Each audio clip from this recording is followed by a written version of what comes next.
kwaishe echokwadi pasi pano taiona moto marongera vanoita wepanyika vanoda kudisi vamwe tioneswe moto dai pasina kupindira kwaishe echokwadi pasi pano taiona moto marongera vanoita wepanyika vanoda kudisi vamwe tioneswe moto dai pasina kupindira kwaishe kana dzimba dzedu dzingadai dziri dzavo mawanzira vanoita dzimba dzavo vanoda kudisi vamwe tigare mumiti dzimba 10 pamunhu mumwe chete vanoda kudisi vamwe tigare mumiti dzimba 10 pamunhu mumwe chete vanoda kudisi vamwe tigare mumiti dai pasina kupindira kwaishe echokwadi pasi pano taiona moto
Welcome to this edition of The Situation Right Now, brought to you by HSTV, Heart and Soul TV and Radio, in partnership with Kotrad from Mashingo.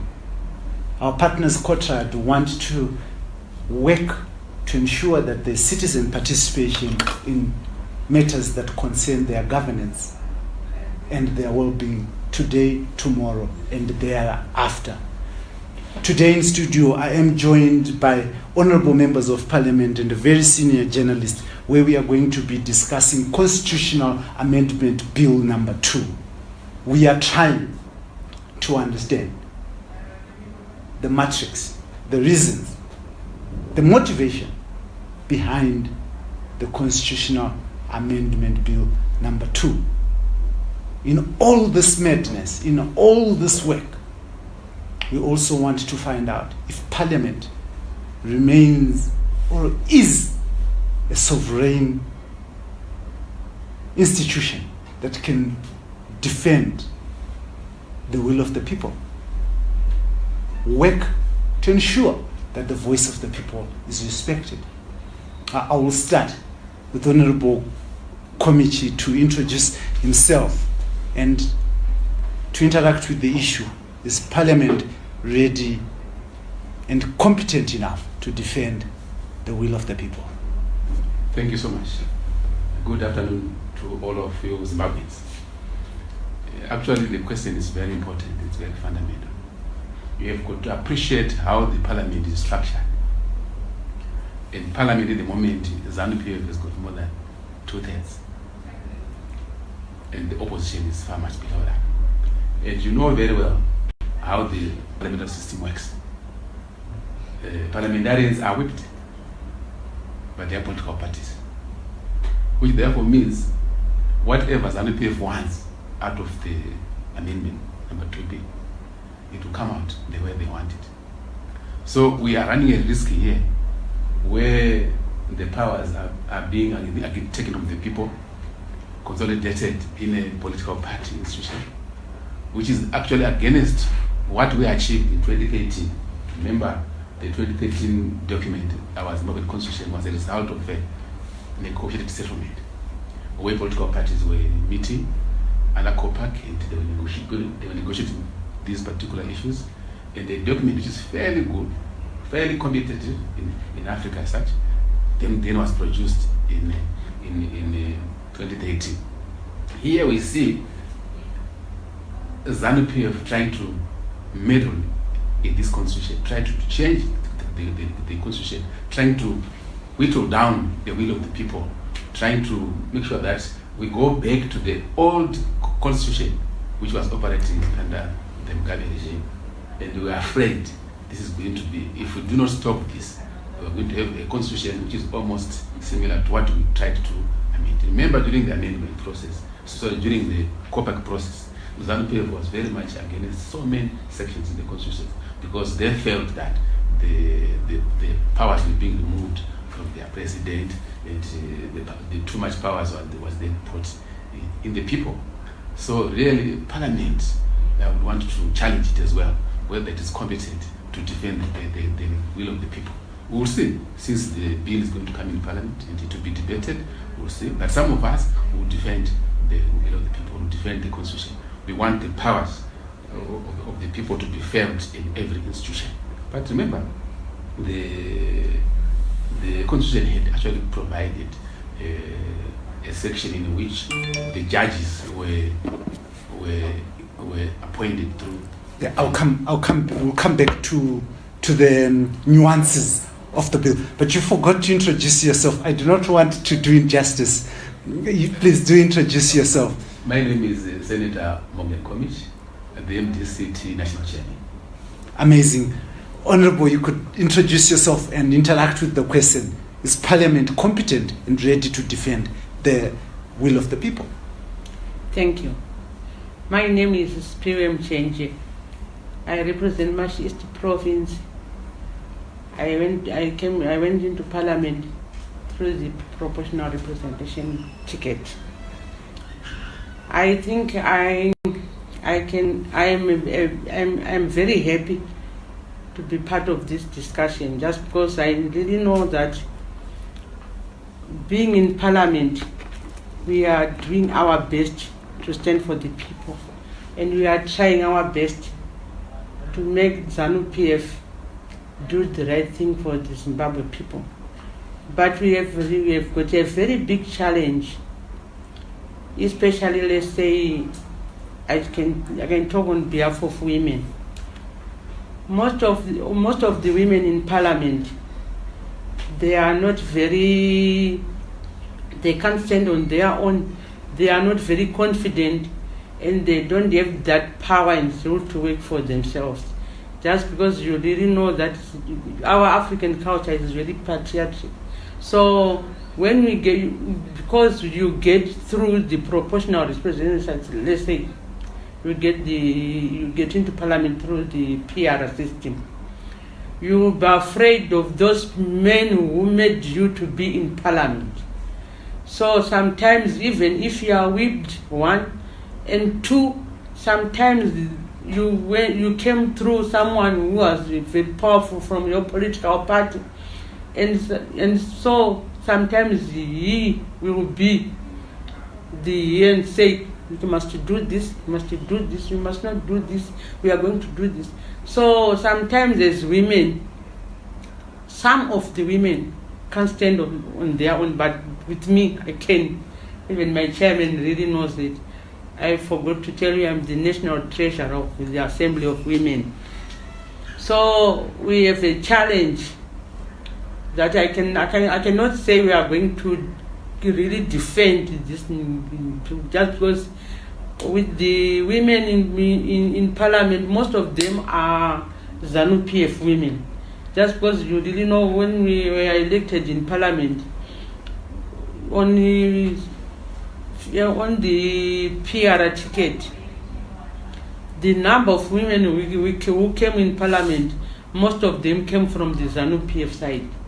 So let's say from Mashonaland and East Province, where I come from, we are only 2 MPs in the National Assembly, and we have got 1 female MP in the Senate, and the rest are from the ZANU-PF.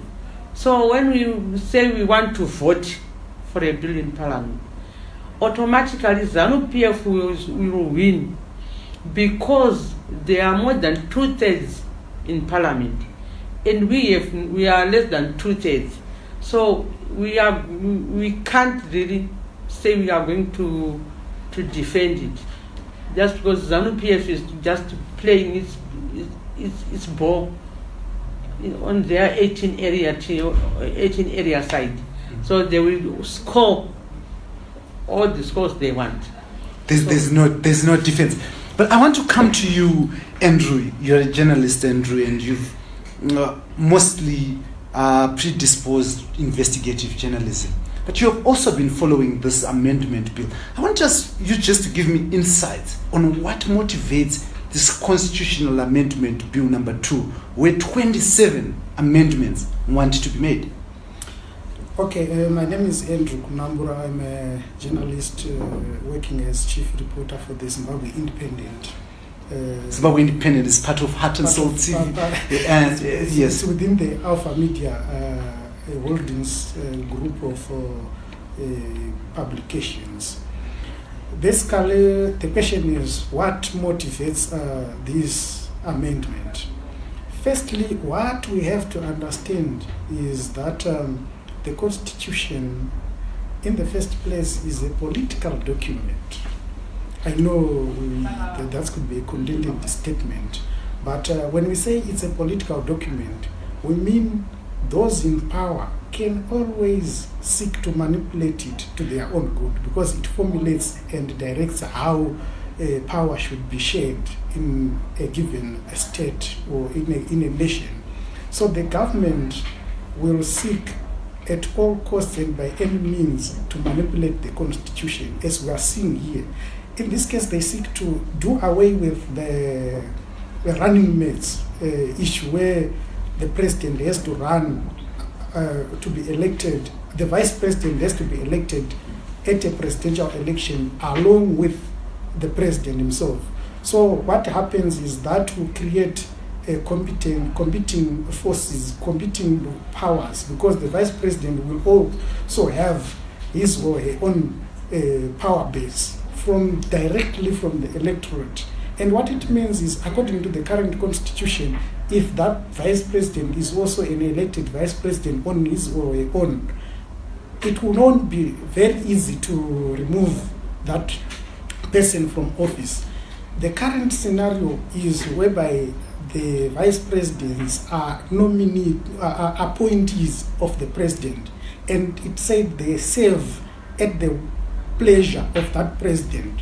So the dilemma here for ZANU-PF and for President Mnangagwa in this particular case is that you wouldn't want a vice president with their own power base, and for that reason they want someone who can be appointed and disappointed according to the will of the president. Let me give you an example of Malawi.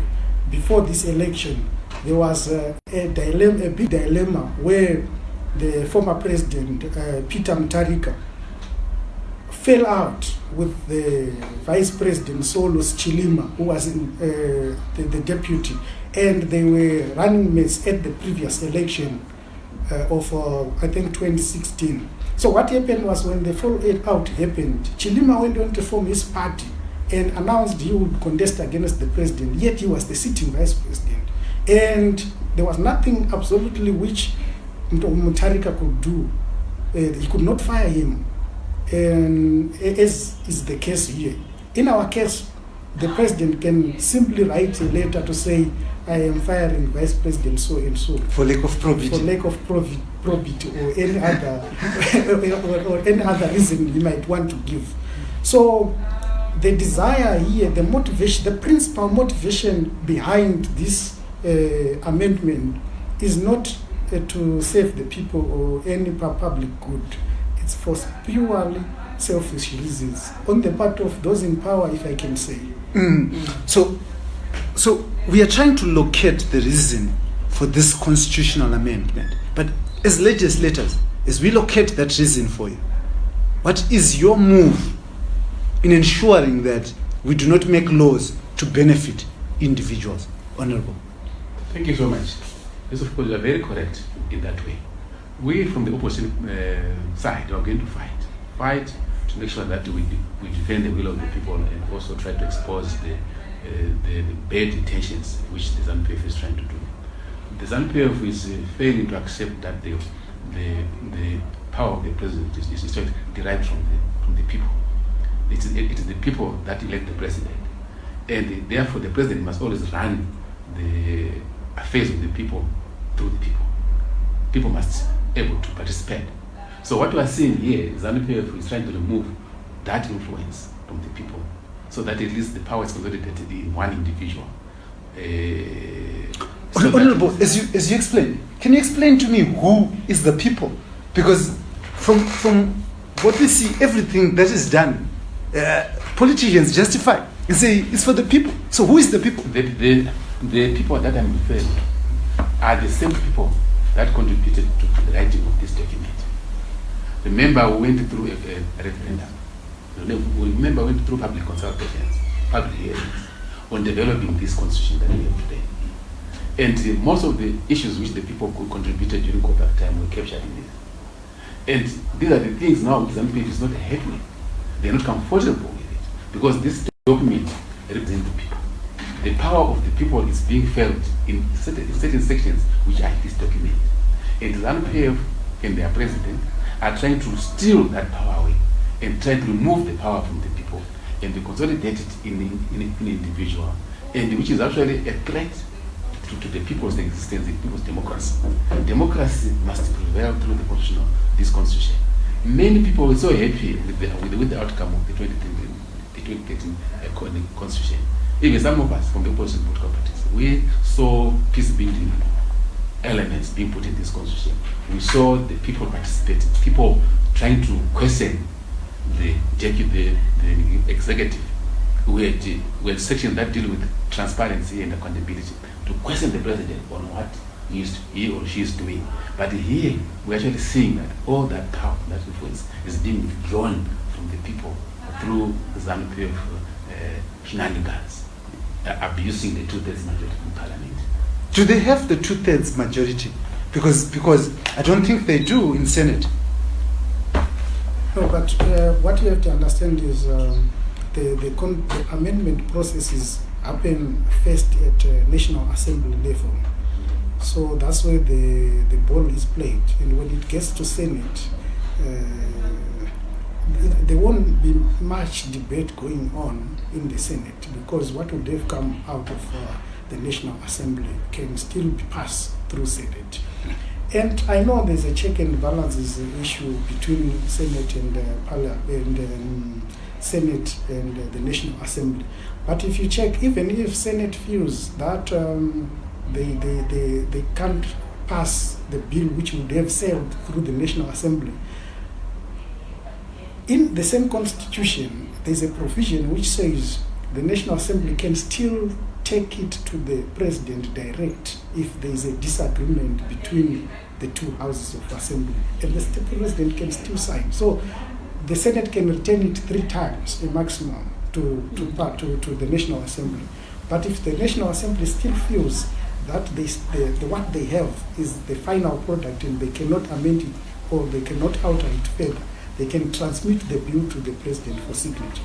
So ZANU-PF has an overwhelming majority in the National Assembly. If they want for real this bill to pass, nothing is going to stop them.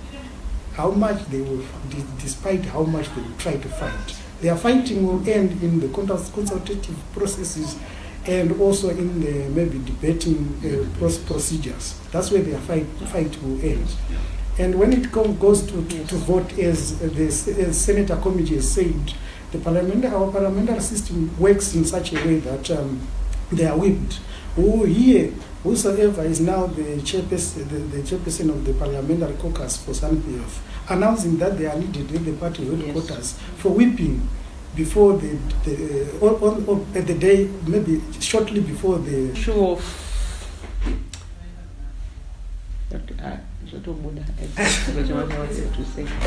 I just think there is no democracy. Just because when we are in the National Assembly and we have a bill tabled and we have debated on it, and it goes to the Senate. Sometimes the Senate will get it back to the National Assembly. We debate it again, and you see that at the end, it will not sail through transparently. You will just hear that the bill has just gone to the president, and the bill has been passed. So I don't really know where we've come from, these ZANU-PF people. We have come afar, and we are still fighting. But we have won some battles, and some we lose. But most and foremost, in 2013, we were very happy that we have taken ZANU-PF to make the new constitution for the first time in Zimbabwe. But because they were not happy, and now there is this new dispensation thing, it's not even new. It's just a recycle of what the Mugabe regime was doing, and they are giving them new names and new systems, but they are just unlike what the ZANU-PF regime was doing. There is no democracy in Zimbabwe. There is no democracy even in parliament. You can know how we are being treated at the present moment. We are being treated like school children. The speaker sometimes implements new laws for us, and we are not even free. Do you have a solution to this, what she talks about? Because look, you are parliament. You are the ones who have the ability to change the law. And you're being treated like school children. For example, the way the area that she's referring to is the SROC rules, new rules, where we are not supposed to practice parliamentary democracy, Yes. where we are not supposed to be singing in parliament. If you are regarded as misbehaving against the president, you are going to be suspended. If you are, what exactly what the headmasters and teachers do, they are Yes. grade 1 kids, is what the ZANU-PF leadership in parliament are doing. They've changed a lot of rules as far as the SROC is concerned, and we are actually against it. But at the end of the day, they pass through. We are fighting. We continue to fight, regardless of our small numbers. We are going to fight. And she has just said some of the battles we've won, but we're actually raising issues here to the public. We are raising issues that we do believe that ZANU-PF must change. ZANU-PF should be able to practice democracy in its fullest definition. This, if you go through the constitution of Zimbabwe, it calls for democracy. The sections are really democratic in terms of the way they were written. ZANU-PF should simply comply with the constitution. It must be, they must practice constitutionalism. They must be constitutionalists. 40 years down the line after the independence of Zimbabwe, we don't expect the rogue elements of the state to be controlling the whole process. We do believe that by this particular time, we should have just jailed the Zimbabweans and try to build a nation, to build Zimbabwe, to focus on economic issues, economic development, to focus on flourishing democracy in the country, to build, to unite all people from all the corners. I think the new dispensation, as it calls itself, should actually blend from what Mugabe did for the last 37 years, 38 years, and never do whatever Mugabe did. Mr. Mnangagwa should actually have learned from that. Looking at the issue of there's no democracy in parliament, you talk about the whipping system. Do you think that the whipping system, and in particular the clause in the constitution that allows a political party to recall members of parliament, is in tandem with the democracy? It's actually one of the issues that were raised in order to whip people. It actually, because the moment you know that I'll be recalled, actually the whipping system works very effectively. These are part of the things that do happen because of the political parties. Andrew, you've been following this process rather. I want you to echo what you have heard from the people in terms of these amendments. Do the people want these amendments? Definitely no. The people don't want these amendments. I'm judging from the public consultations that have happened. People have sentiments that have come from there indicate that the people are not at all happy with the amendments that are coming through. people want constitutionality to take hold and not the abuse of constitutional provisions by the ruling elite as it turns out to be. For instance, there were consultations in Chinoi, Masvingo, Marondera, and places all over these constitutions. And I didn't come across too many people expressing pleasure at what has been going on in terms of the amendments.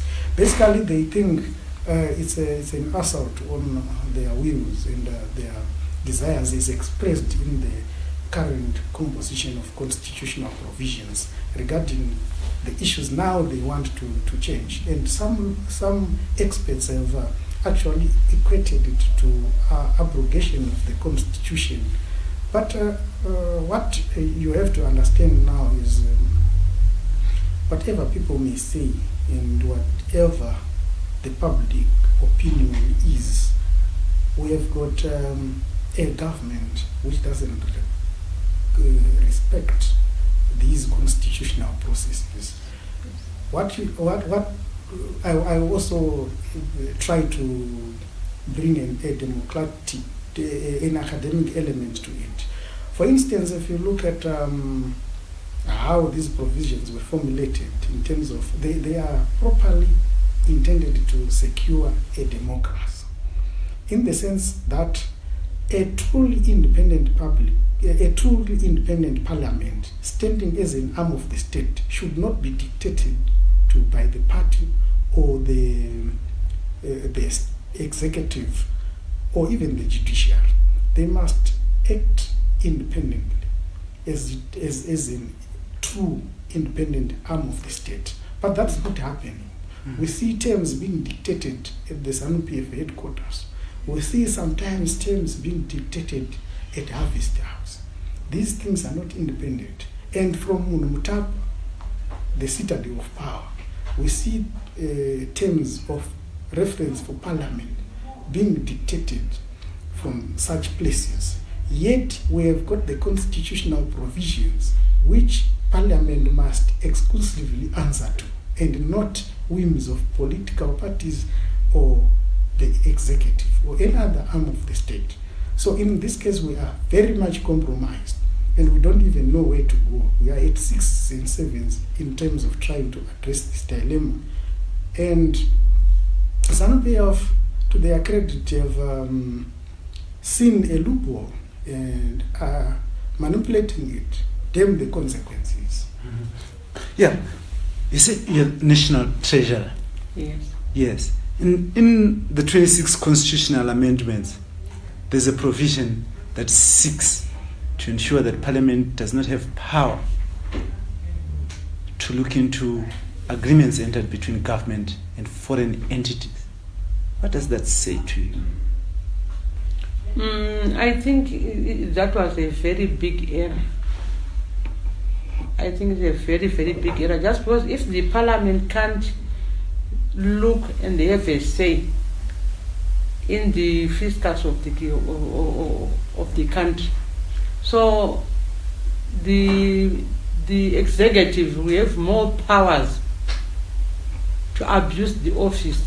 Just because the executive must be, in fact, supervised by the parliament. So if the parliament, likewise, last year we have a problem last time when the Minister of Finance just went on to say there will be 2% charges on every transaction on EcoCash. That was supposed to come to the parliament first. Then the parliament will then agree and make it a law, so that it will be implemented. But the minister went on to do it, and then they come to parliament when everything was done. So they will just come to rubber stamp what they've done from the executive. So we are having a very big challenge. That's why you can see that the economy of this country and the runnings of the monies here in Zimbabwe is very difficult. Just because the parliament was supposed to say, let's say it for today, the parliament can say, here in Zimbabwe must use the American dollar. Just because we are the representatives of the people, we hear what the people are saying, and we hear what the people are coming across, and we hear how people are suffering and crying for. So it was easy for us if the parliament had those powers.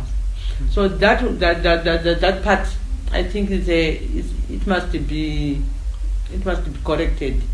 But when it comes to, I can say, the amendment of the amendments which we were saying about, I think the problem is we must be aligning the laws at the present moment, not amending what we have not aligned. We should have aligned the laws first. After aligning the laws, then we go law by law, seeing whether it wants to be amended or not. So I think this ZANU-PF, they've just ignored the aligning of the laws. They are running about amendments. And I just think for these 5 years, it will come 2023 without anything aligned. It will be only amendments every day and night, amendments every day and night. Even if we come out of parliament by 3 a.m., we will be just making amendments. Like last session, sometimes you could get out of parliament at 12 o'clock, just because they were running out of time, just because they wanted to amend the laws they want to be amended before the next term, the next session of parliament. So I think we are going to push as the opposition party to make ZANU-PF align these laws first before amending what has been not aligned to. I stopped you when you were talking about the judiciary, Honorable, and I want you to talk about it now as we get into the nuances of the constitutional amendment and what is sought to be amended. So what is your biggest fear when we look at the judiciary? Thank you so much. The three arms of the government, which is the executive, judiciary, and the parliament, is alluded by my friend, journalist and friend here, must be independent official. They must actually function independently. They are actually there to do the checks and balances official, where each particular arm should have the full independence and full authority and full of power, supervised by parliament, supervised by the Constitution of Zimbabwe. And this is what actually the Constitution is trying to establish, that the judiciary should be independent. The judiciary should be able to implement the laws that come from parliament. You know, the government itself, when people talk about the government, the general public usually blame parliament because it is the institution in which they put their people to represent them and manage the affairs of the government. But in reality, corruption and any other challenges, abuse of funds, is done by the executive. It is the ministers who are prone to corruption because they're the ones that handle the finances of the government. Not an honorable member of Members of parliament who does not even get close to that. But however, when people shout and accuse people, they actually target the members of parliament. Because they elected you directly. They they actually correct. When they attack us, they actually correct. Because we are put in parliament to make sure that their funds, their monies are not abused by the executive. Which therefore means the executive should not have any powers or influence over parliament. They should not have any powers or influence over judiciary, because we use the judiciary to take them to court and persecute them and send them to jail when they are corrupt. Persecute or prosecute? Prosecute. Persecute them when they abuse their funds. Here we now see the executive try to influence the judiciary. Which part of the amendments allows the executive to influence? The appointment of the Chief Justice. Okay, that one is going through already, I think, several years ago.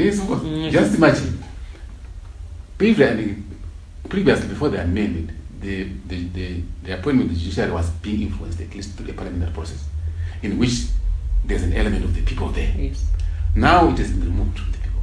So the president now, it is on will, appoints a particular person or another whom he wants. That particular chief justice will not be as independent as the one which was appointed through the people. If the chief justice is now appointed by the president, is he going to have the same effect or the same powers to implement the law, to prosecute the executive? That it won't. There's also the provision where judges are supposed to retire at the age of 70. Yes. And there's a proposal that when they get at 70, they can have a yearly extension up to 75. Yes. At the pleasure, or at the approval rather, of the president. Which is the same challenge we had during Mugabe's time, when he was always extending the terms of the commander, defense, the commanders of the defense forces. And the registrar general. And the registrar general. 10 years far away from from retiring age. And that is non-democratic.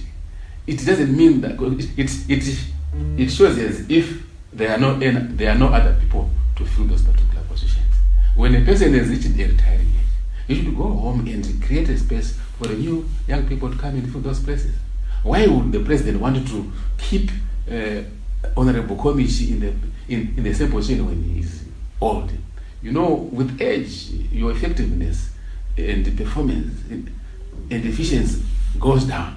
What should be the reason when the country is full of lawyers, full of judges, full of young people, energetic, who can do a better job?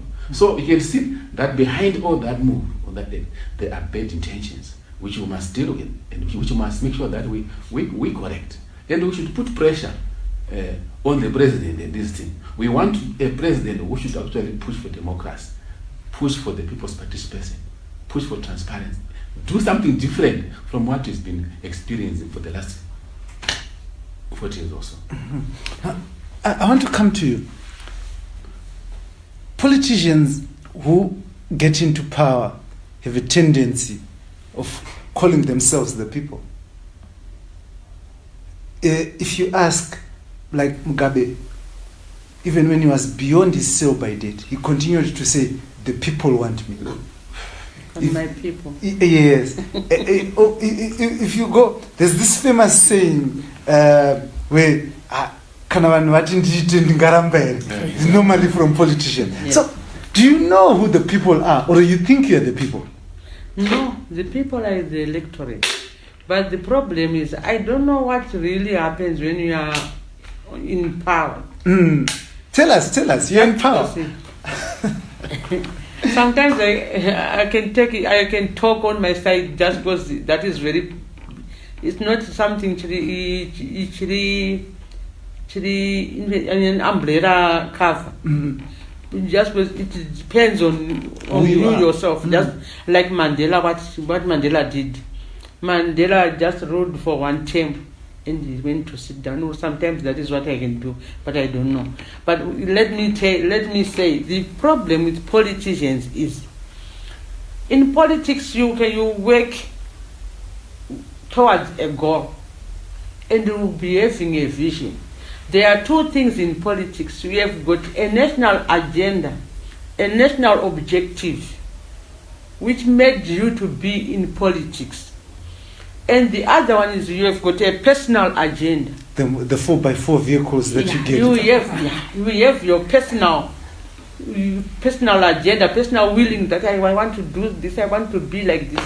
So sometimes when your time comes for you to retire or for you to leave that position for somebody, sometimes you haven't reached your goal. And you look for the people, say, if they give me another term, I think I will achieve what I want. But what I think is politics and power is sweeter. Okay. Just to be respected, so is something very, very. I don't know what happened. I have experienced it once. I said, I want to quit politics. I'm tired of these people. I've been embarrassed for too long. But I think it was around 4. I was saying, I'm not a coward. I'm not a coward. That very early morning, I had to wake up. I was in the field. So I don't know, it will be like in addiction, like nicotine, like smokers, they say nicotine is an addiction. Politics is an addiction. If you are a politician, there is something, I don't know. There is something very unique. I think to experience it, you must be in politics. So, and when you are in politics and you've been elected, just imagine when you have been elected, let's say, if you see people having faith in you and having courage in you, and then they trust in you, you feel you are somebody. You are somebody. Some people are actually demonstrating on your behalf. Yes, and they will be singing your name. Hey, this year. Do you know that? Yeah, just being a president, walking with a motorcade, everyone just getting away from the road. Then you say, next year, I'll be at home. Someone being respected in the roads of Harare, and I'll be just a public person parking on the side of the road. The president going off through my side. It's very difficult. So you change the constitution so that you remain there. That's why they are changing the constitution. Just because the power is switched. Yes. But these are the issues that we must deal with in Zimbabwe. We have other countries in which this thing is very easy. The example is the American presidents. 2 terms. We've had Hillary. We've had Clinton. He left the seat when the Americans really wanted. And most likely, if Obama had stood up again, he would have actually won. But because they respect their constitution, they abide by it, they believe in it, they implement it. They don't seek to manipulate it.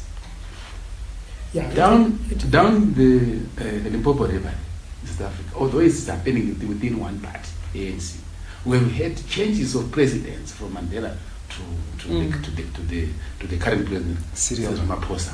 They've managed to be asked by the people to leave the seat that they've left.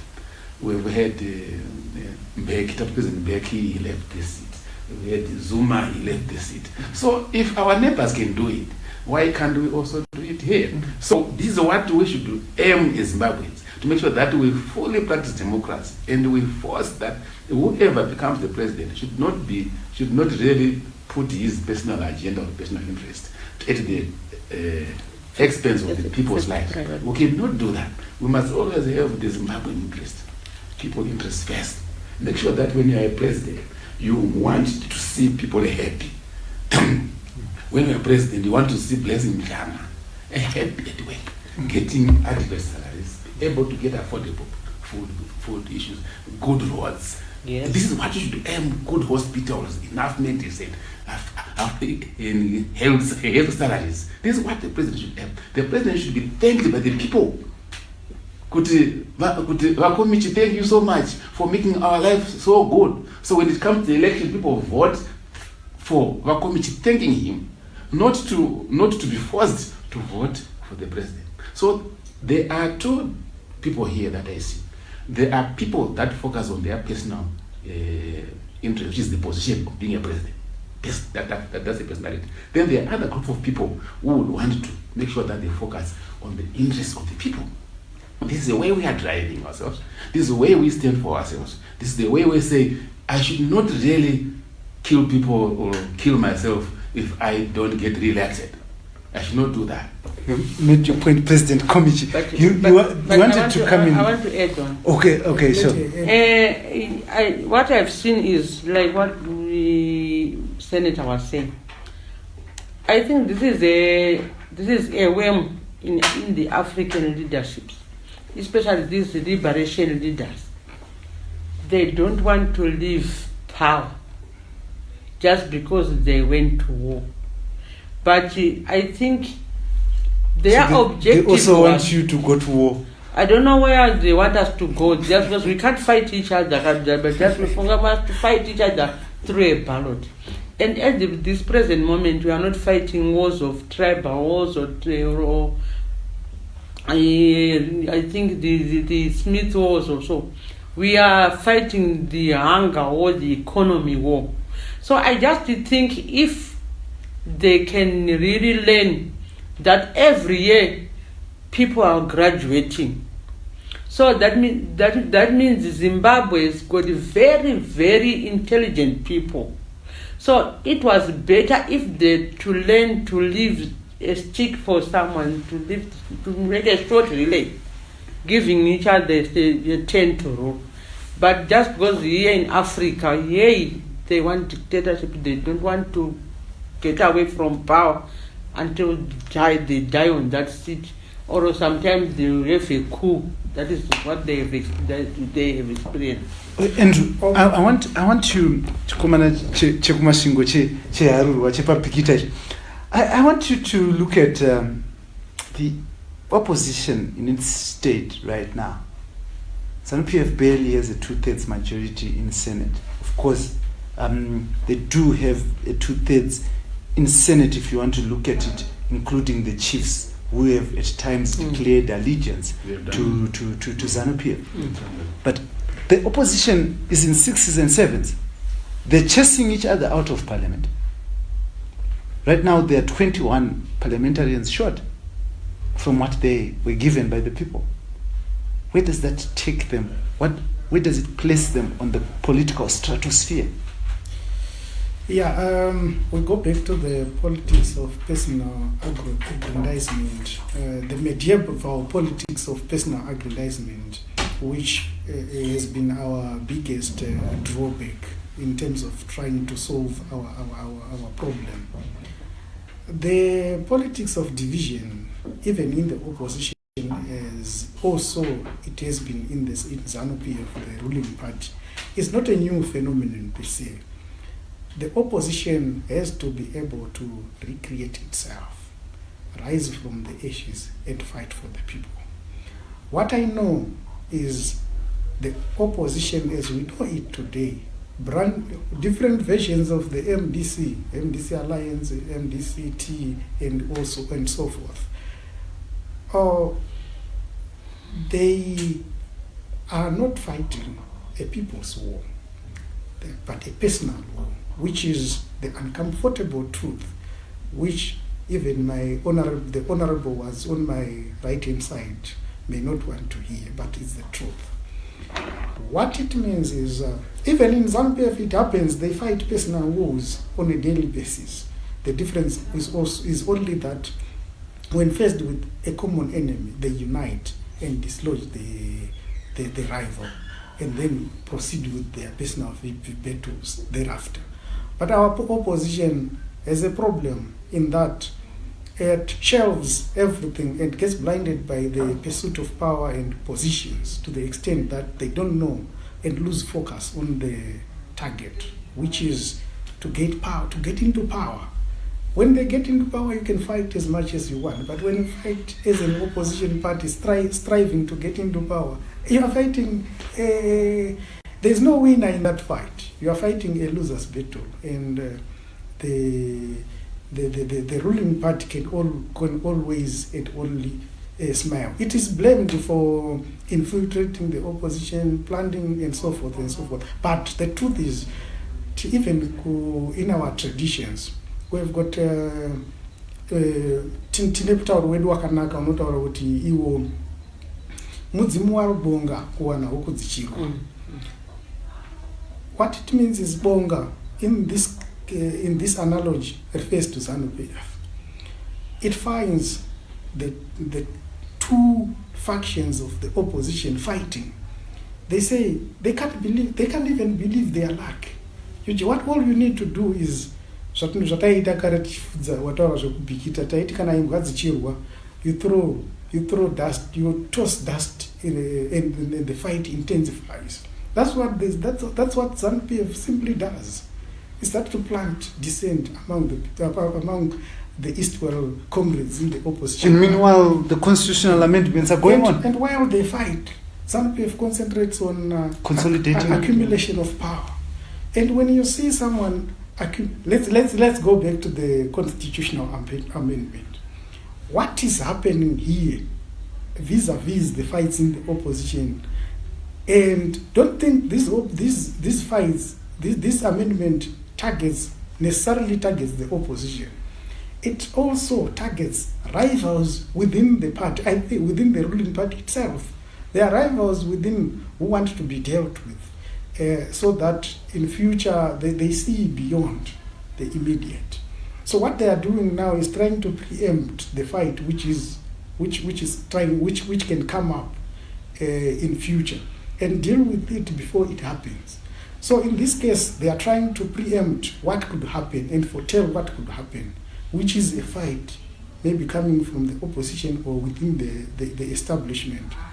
To say, now, when that fight finally explodes in the public domain, we saw what happened to Joyce Mjulu, we saw what happened to Mnangagwa just before the coup. He was dismissed summarily by Robert Mugabe.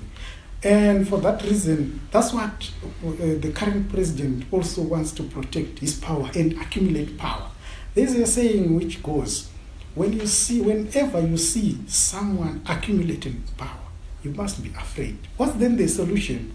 The solution is found in, let's say, what I can term Fanunian politics, whereby we need to move from politics of idolization of individuals to say this one is our savior, this one is what, and to try to move to emancipatory politics where the leaders, where the representatives of the people, they actually don't see themselves as representatives of the people. They don't represent the people, they present the people.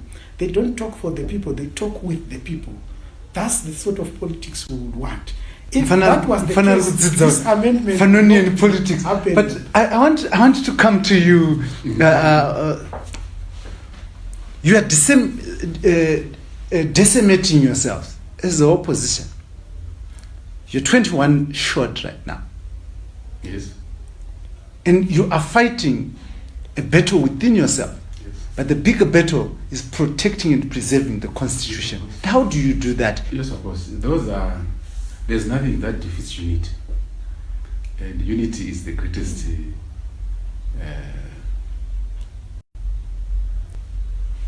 it's more important to unite, to find each other. And they've always said, united we stand, divided we fall. So you're falling. This is the responsibility of the leaders. You are the leader, so I'm asking you. You are falling. Yeah, listen what I'm saying.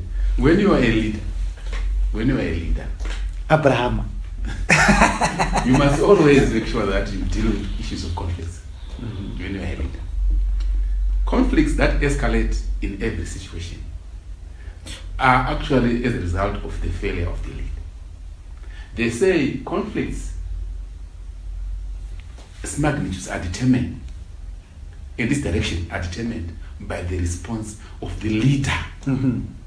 Which therefore means it is President Mnangagwa as a leader to make sure that the economic crisis and conflicts in Zimbabwe do not escalate to high levels. It is him. The same applies also to opposition leaders. Conflicts that escalate to the divisions that you see in political leaders are determined by the failure of the leader who is there to manage conflicts whenever they arise. Conflicts are naturally there, we cannot avoid them. But they require leadership that is vision, that is able to see how to dwarf those conflicts, how to manage those conflicts. So when you see ourselves in 60s and 70s, we are saying, it's because we've not had effective leadership to manage conflicts. This is what we have, that we don't have. Even the economic crisis in Zimbabwe is there because we don't have effective leadership to manage them. It is possible to make sure that people can unite. Let me go back to my former president, Morgan Tsvangirai. Irregardless of what happened between him and Washington Moon, irregardless of what happened between him and the Diet, in 2014 he initiated the process of unity. By the time he passed on, he had rebuilt the original MDC as it was in 1999. Some of us will say, thank you, Lord. You have done it as a leader. This is what we are looking for. So the opposition is in the process of finding What the opposition requires at the moment is a leader of that nation who will be able to bring all Zimbabweans under one umbrella and say, our problem is the economic crisis, the political crisis, bad governance, being perpetuated by so and so. Let us all see this common vision. Let us all move as a family, as a nation, and free ourselves from this bondage of suffering. This is what we are missing in opposition. We have got opposition leaders that are factionalist leaders. Opposition leaders that have got personal vendettas and personal agendas, as my sister just said here.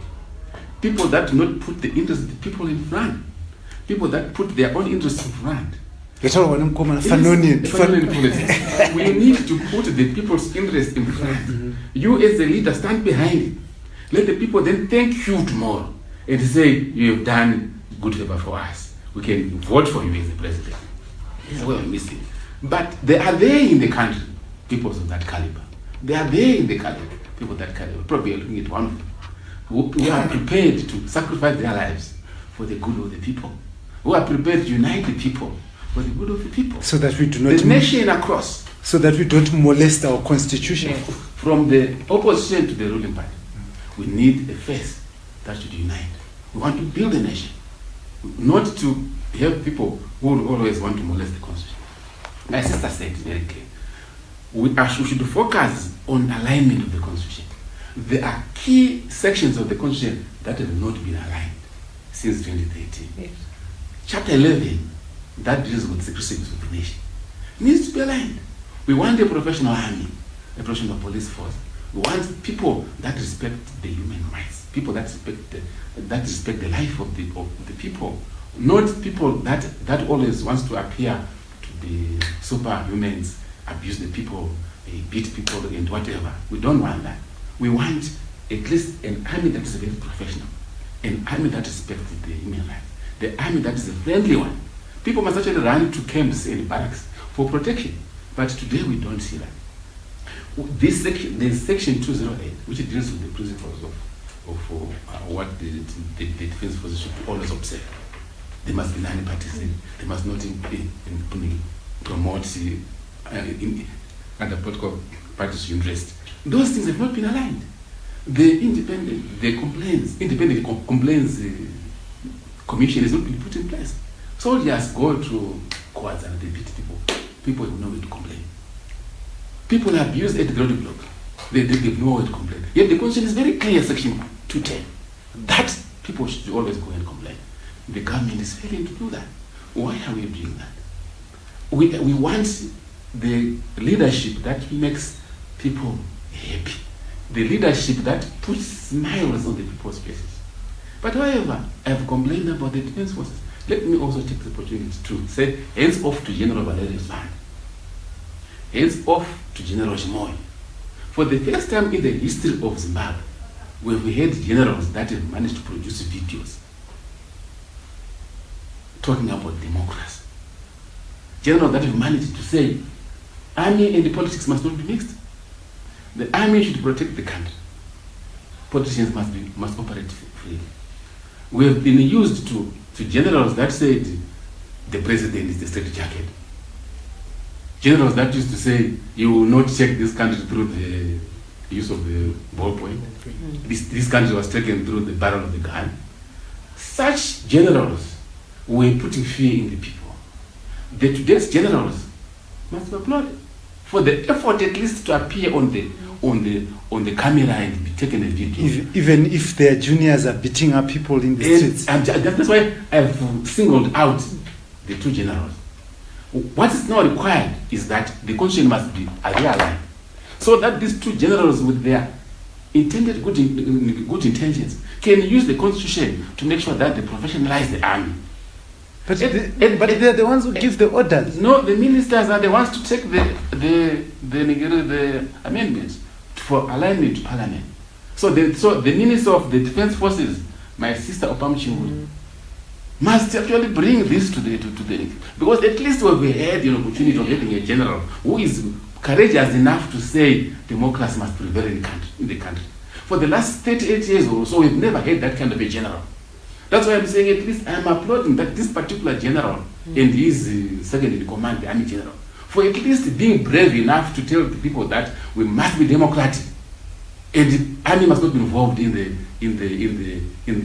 politics of Zimbabwe. Right. Because we had actually army or personnel and officers participating in the campaigns for ZANU-PF, going in the rural villages and areas to intimidate chiefs, sub-books, and the people as the commissariats of ZANU-PF.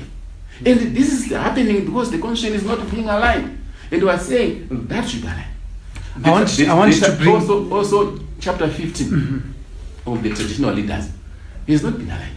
It must be aligned because these are two centers of power that have got influence on the election, especially in the rural areas. If the army is deployed in the rural areas, it will influence the elections towards ZANU-PF. Yes.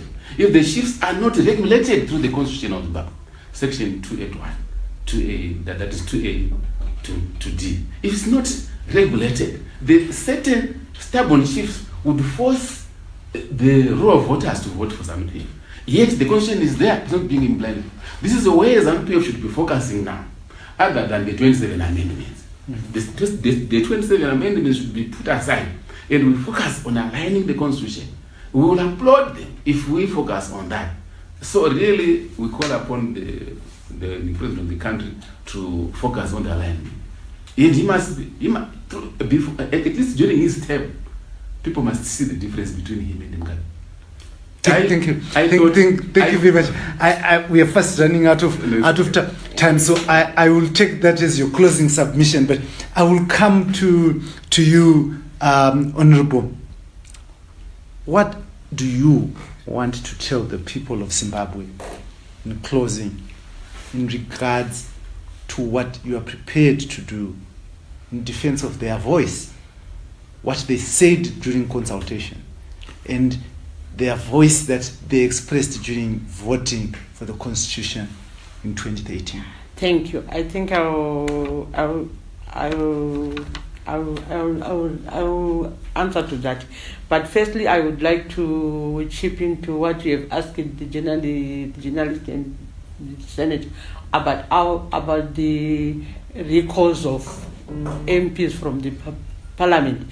That's because most of the MPs are women MPs. So it's a challenge to us as women. As I stand, it hurts me. It eats me. That's because most of the women who are being recalled are women who came to Parliament through the PR ticket, which I first told you when we started our arrangements at the present first time. So it's a challenge, but I think for that not to happen again, we must respect our constitutions as political parties, as the government. So I think we are on a journey. We are going somewhere. You really know when ZANU-PF started, it was not ZANU-PF. But there were things which made them change. There were splits, there were fights, there were deaths. We are in a struggle also. It's just because we are not in the bush. We don't have guns, but we have got some political, economic guns in the situation in Zimbabwe. We are fighting some wars. We must respect. I think it was very good enough as the opposition party when the Supreme Court judged. We should have come together and sit down, and then we check back our position, then we go to the extraordinary Congress, and then we choose another leader. That's what you really know. This confusion was caused by the death of our late icon, may his soul rest in peace, Richard Morgan Tsvangirai. So if the court say it was not properly handled or done, we should show Zimbabweans that we respect the law. We respect the people. Just because we must learn to do our things properly in the Constitution. So that is what I can say to the Zimbabwe people. Why can't you get together and do what we have agreed on, what was in our Constitution, And from there, we will see who will say, I am from this party, I'm from this party, I'm from this party. I don't think there will be anything to talk about. That's what will be, have this chapter closed. That is what I can say. So about we representing people and fighting for the people, I can say we are going to fight. We are going to strategize new strategies. We will not tire. Just because you must know that ZANU-PF is a very big elephant. That's from 1980, they've been in power. I think it's from 1963. Early days, just near when I was born. They were just in the bushes, they were in this politics and up to now. So they are political jungles. But we are fighting them. Just imagine where we are now. We started in 2000 when we had some few seats and we are very few even in the structures of our party, but up to now we have got millions of people behind us. We have fought a war. They must have courage in us. They must have trust in us. They must support us. They must say whatever, even bad things, just because when you are a leader, don't expect only good things to be told from people.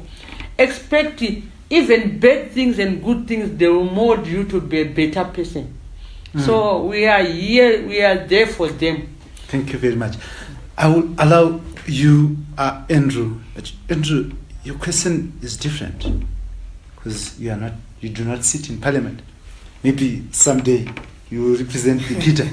But if you had an opportunity, Andrew, to stand in front of all parliamentarians and talk to them about the 27 proposed amendments, what would you say to them after not speaking for yourself? Because you hardly speak for yourself. Okay. You speak for other people as a journalist. So I want you to speak from what you have gathered, what you understand the people need.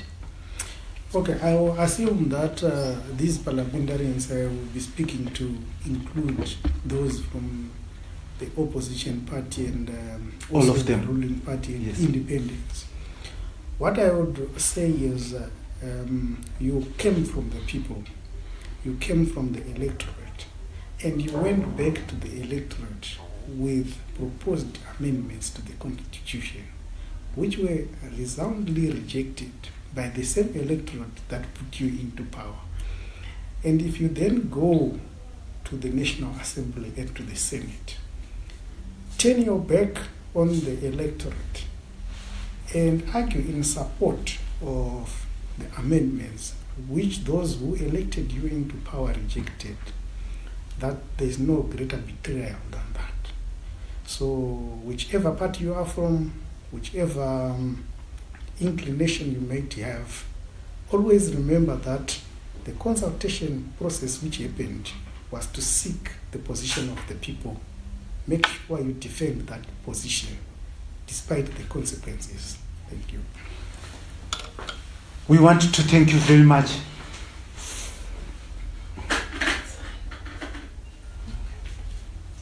We want to thank you very much for joining us on this program, The Situation Right Now, where we had a very insightful, amazing discussion with honorable members of Parliament and one informed colleague, because lawyers like to call themselves the learned ones. Journalists call themselves the informed colleagues. This program was brought to you in partnership with COTRAD from Mashingo, where we are saying that the citizens of this country need to have a say in how they are governed, how their resources are shared, and how the future of this country is decided. And on this platform, The Situation Right Now, Heart and Soul TV and radio, we are the heart and soul of the nation. We allow the nation to talk to each other, not through each other. We bring topical issues to the fore. And the message is clear. The people want their constitution to be followed. They want their constitution to be implemented before it is adulterated or molested, the plea is to government to listen. The plea is to the honorable members of parliament here to listen and to act in the best interests of those who put them into power. Those on whose back they drive 4x4 luxury vehicles. Those on whose back they fuel those cars.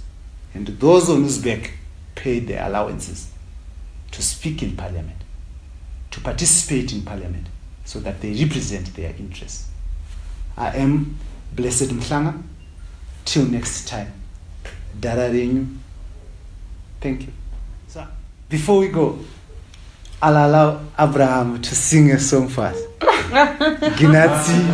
Korogoto, Aburama. Makore Isake, Makorogoto, Jacobe. Vanoiwa, Vangana, Mayamushene, Chiburuka. Doda Ufamba, Widow, Mayamushene, Chiburuka. Doda Ufamba, Widow. We entertain you, we inform you. We are Art and Soul TV and Radio. Thank you.